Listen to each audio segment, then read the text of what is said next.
Hello, boys and girls, it's Miss Jones again, and today we're going to be talking about renewable and non-renewable resources. Renewable resources are resources that can be replaced in a short period of time. For example, sun, air, water, trees, and animals. They come from above the ground. Think about when you renew your library book. You can check it out again. Renewable resources means that you can have that resource again. Non-renewable resources are resources that cannot be reused or replaced in a short amount of time. And usually, non-renewable resources means that it won't even renew again in your lifetime. It takes hundreds and hundreds of years to renew. Some example is soil, minerals, coal, and natural gas. Most non-renewable resources come from below the ground. Today you're going to watch a brain pop on natural resources and renewable and non-renewable resources.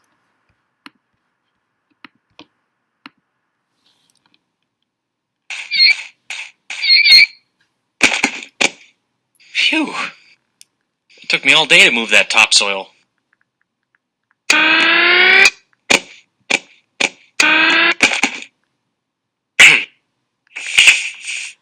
Dear Tim and Moby, I'm doing a report on natural resources. Is air considered a natural resource? From Marty. Well, natural resources include anything in nature that people value. Since the atmosphere contains the oxygen we breathe and the carbon dioxide that plants use for photosynthesis, I'd say that air qualifies as a natural resource. Well, there are lots of different kinds of natural resources. Like other organisms, we depend on clean water and air. And we use energy sources like fossil fuels, wood, wind, and sunlight for everything from running cars to powering entire cities. The Earth's crust contains valuable mineral resources like metals and other elements. Even plants and animals are natural resources. It's actually pretty amazing how much use we put our planet to. No, plastic isn't a natural resource because it doesn't occur on its own in nature. It's made from oil, though, which is a natural resource. Get it? People generally divide natural resources into two main categories, renewable and non-renewable.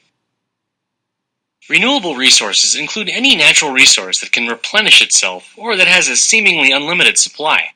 Fish and forests are renewable resources because they're both living things that can reproduce.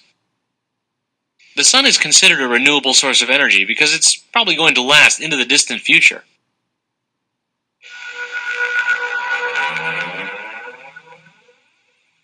Non-renewable resources include natural resources that are in limited supply or that take a long time to create. Fossil fuels and minerals fall into the category of non-renewable resources. There's only a certain amount of each on Earth at any time.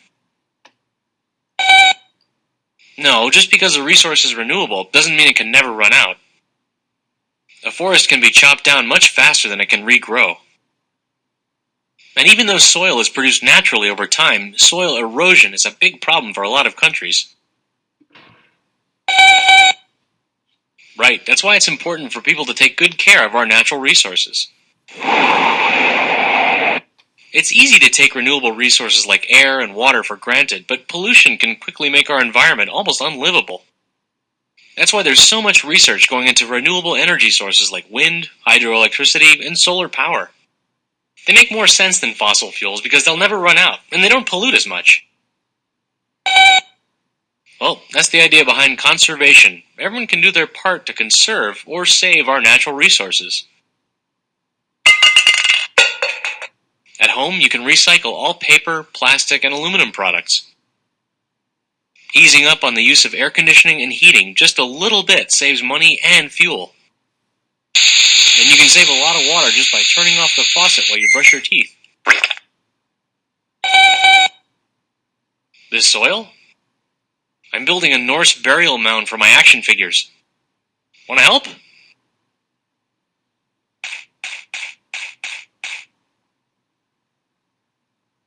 Farewell, Commander Ozone. We hardly knew ye.